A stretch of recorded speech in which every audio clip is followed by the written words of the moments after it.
তো আমরা বাঙালি সংস্কৃতি খারাপ বলছি না, কিন্তু আমাদের তো একটা নিজস্ব আইডেন্টিটি দরকার।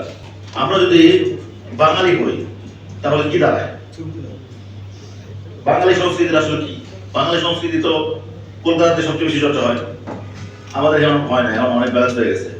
15 আগস্টের পট পরিবর্তনের পরে এদেশের মানুষ আবারও বুঝতে পেরেছে যে বাংলাদেশের এই সংকটময় মুহূর্তে জিয়াউর রহমানের আবারও এই দেশের মানুষের প্রয়োজন, দেশের জন্য, দেশের গণতন্ত্রের জন্য।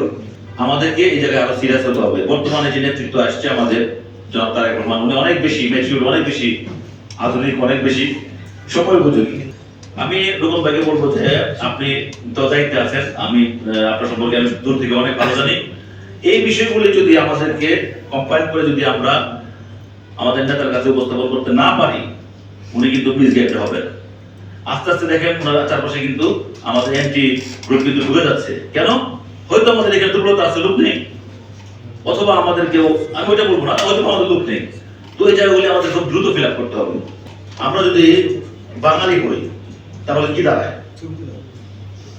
বাঙালি সংস্কৃতি আসলে কি? বাঙালি সংস্কৃতি তো কলকাতাতে সবচেয়ে বেশি চর্চা হয়, আমাদের যেমন হয় না, এখন অনেক ব্যালেন্স হয়ে গেছে। কলকাতারা ধুতি পরে, পাঞ্জাবি পরে, আমরা কি ধুতি পাঞ্জাবি পরি? পরি না। তারা, তাদের মেয়েরা 2 পিস পরে, আমাদের মেয়েরা 3 পিস পরে। তো অনেকগুলো বিষয় আছে, আমাদের ধর্মীয় মূল্যবোধ সবকিছু মিলিয়ে উনি যে কনসেপ্টটা দাঁড় করেছেন, আসলে এটা 1000 বছরের শ্রেষ্ঠ একটা কনসেপ্ট এই বেনিফিটের জন্য, এই ভূখণ্ডের জন্য।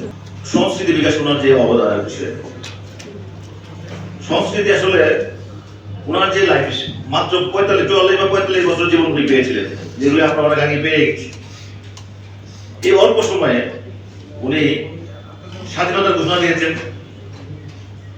উনি সেনাপ্রধানের পদ অলঙ্কৃত করেছেন, উনি রাষ্ট্রপতি নির্বাচিত হয়েছেন এবং একটা জাতিকে একটা জায়গায় নিয়ে এসেছেন মাত্র 45টি বছর।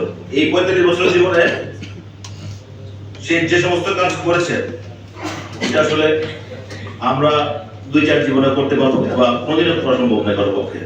তো আমরা বাংলা সংস্কৃতি খারাপ বলছি না, কিন্তু আমাদের তো একটা নিজস্ব আইডেন্টিটি দরকার। আমাদের ন্যাশনালিটি, আমাদের পাসপোর্টে যদি লেখা থাকে জাতীয়তাবাদ কি, ওখানে কি আমরা বাঙালি লিখতে পারবো? লিখতে পারবো না।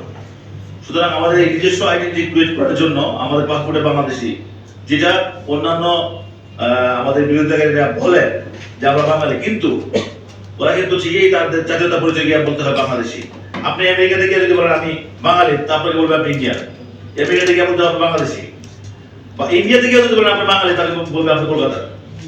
সুতরাং আমাদেরকে বাংলাদেশি বলতে হয়। এই যে আইডেন্টিটি আপনাকে তৈরি করে দিয়েছে, এটা জিয়াউর রহমানের অবদান।